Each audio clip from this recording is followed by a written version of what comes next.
Começa agora o Inteiro Teor, um programa do TRF da Primeira Região. Tribunal Regional Federal da Primeira Região garante a homem com esquizofrenia o direito ao benefício do amparo assistencial.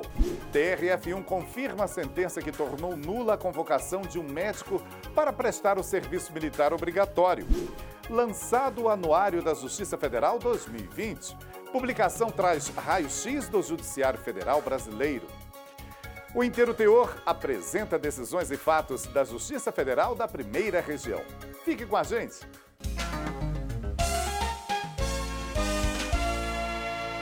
Estudos indicam que no Brasil, mais de 2,5 milhões de pessoas apresentam algum transtorno mental grave ligado à esquizofrenia. E o impacto que o adoecimento traz aos familiares é muitas vezes tão intenso quanto aquele que atinge o paciente. Além de terem que lidar com os sintomas da doença e o preconceito, muitas famílias passam ainda por dificuldades para garantir o benefício de amparo assistencial, dependendo muitas vezes de uma decisão judicial. Confira na reportagem de Roberta Nunes. Ele estava mesmo realmente tendo alucinações, pensamentos de perseguições, né? Chegou até ter pensamentos de suicídio. Um transtorno mental difícil de identificar e até mesmo aceitar, a esquizofrenia. Mas que a Irilene precisa lidar. Mãe de 2 filhos autistas, recentemente ela descobriu que Moisés, de 13 anos, também tem esquizofrenia. Na verdade, foi só revelado o que estava oculto, né? Porque eu sempre achava ele, por ter um diagnóstico de autismo leve, era uma criança muito inquieta. De acordo com a Organização Pan-Americana da Saúde, a esquizofrenia afeta cerca de 23 milhões de pessoas em todo o mundo.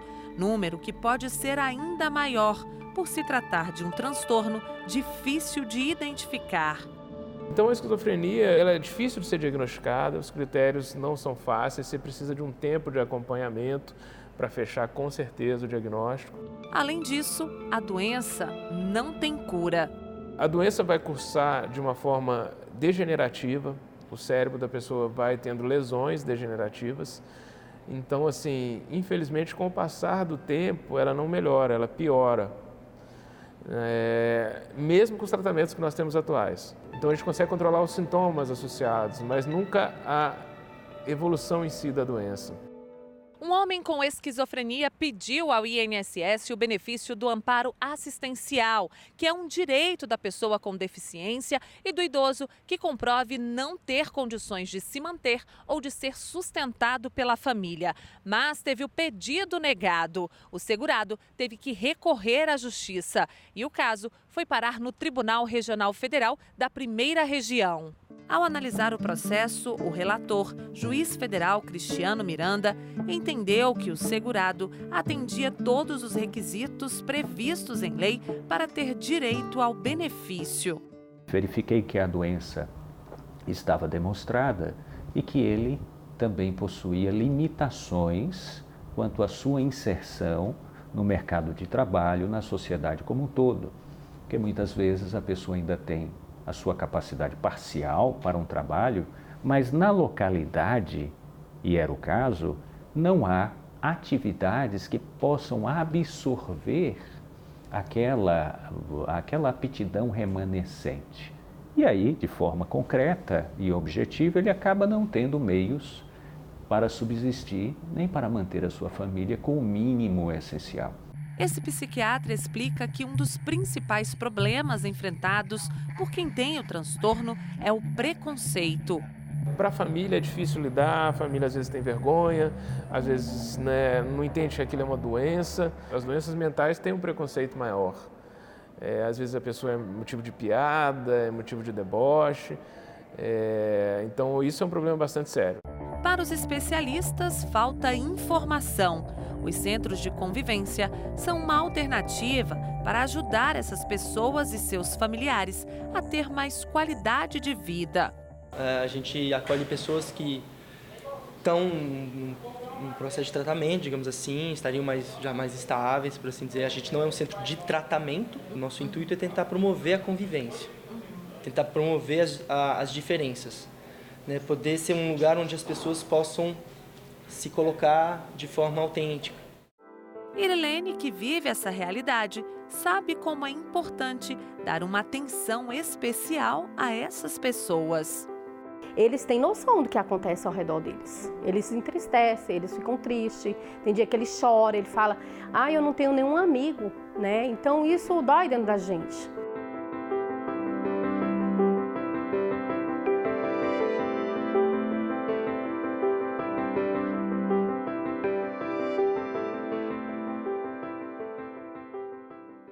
Decisões como essa que você viu aí na reportagem estão no nosso portal. Acesse www.trf1.jus.br.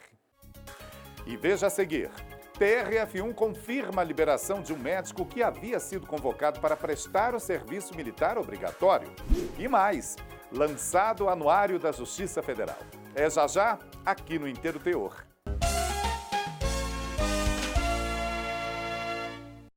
O Tribunal Regional Federal da Primeira Região confirmou o entendimento de que estudantes de medicina, farmácia, odontologia ou veterinária não estão sujeitos à prestação de serviço militar obrigatório se tiverem concluído o curso antes de 26 de outubro de 2010.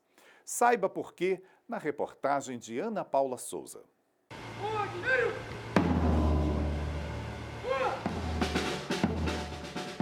A cada ano, o serviço militar obrigatório reúne milhares de jovens do sexo masculino.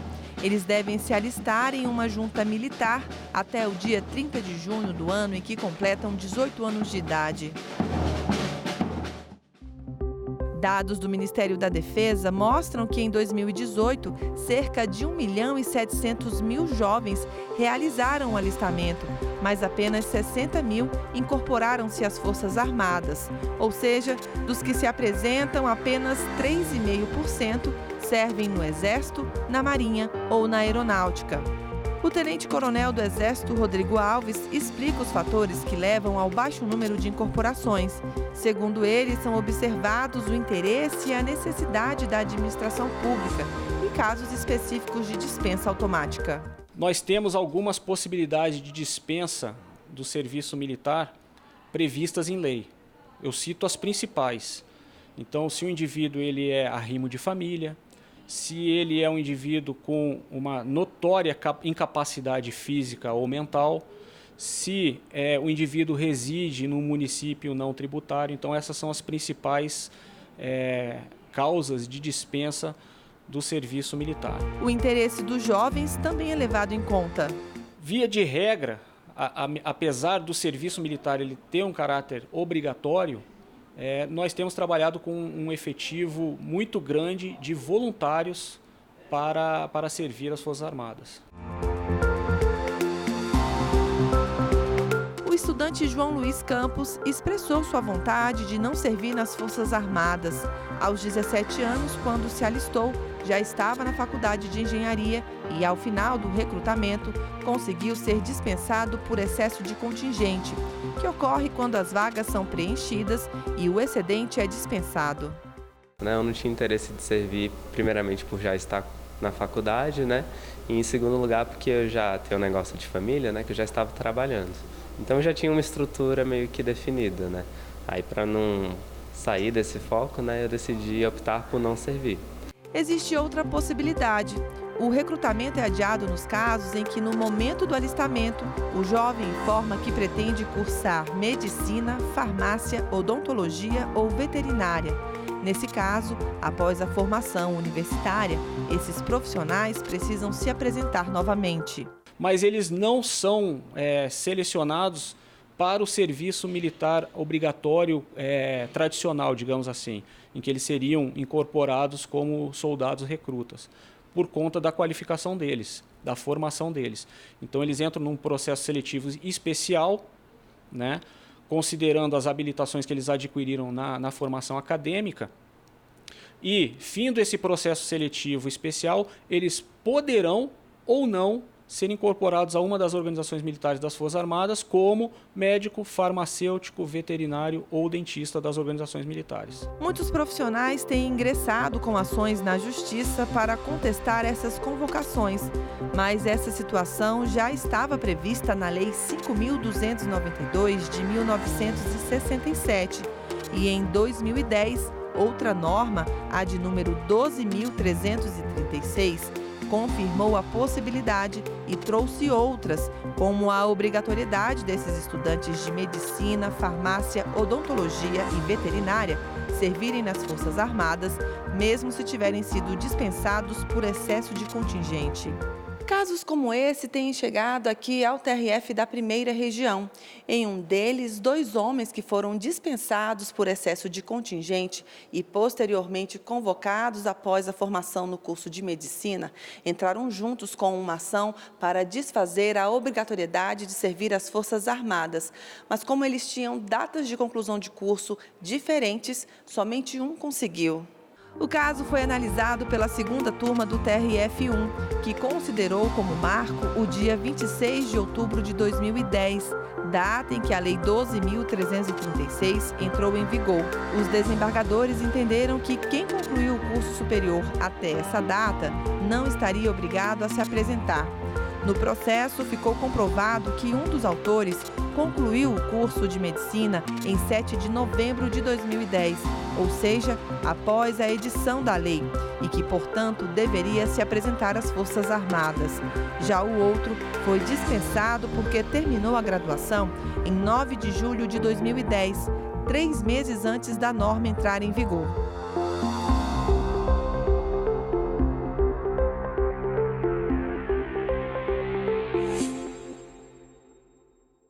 O recém-lançado Anuário da Justiça Federal 2020 apresenta uma radiografia da primeira instância e dos 5 tribunais federais. Com base nesses dados, é possível pensar em alternativas para melhor atender o cidadão. Saiba mais detalhes com Daniela Garcia.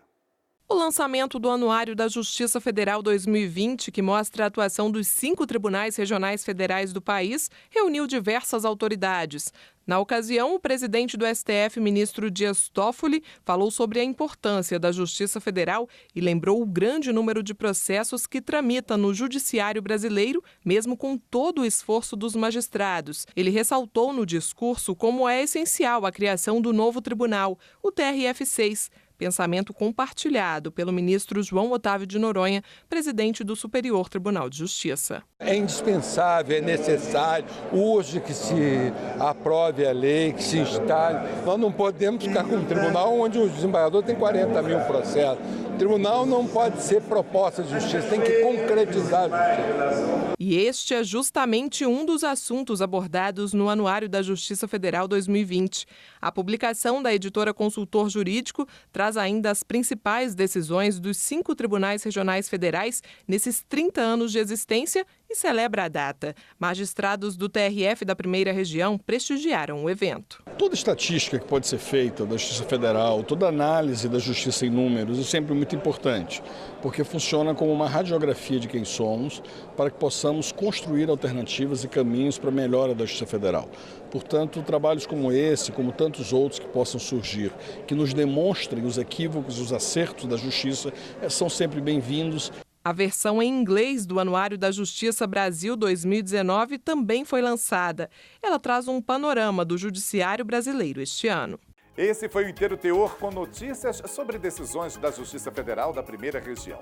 Você pode ficar com a gente no nosso portal e também nas redes sociais como Facebook, YouTube e Instagram.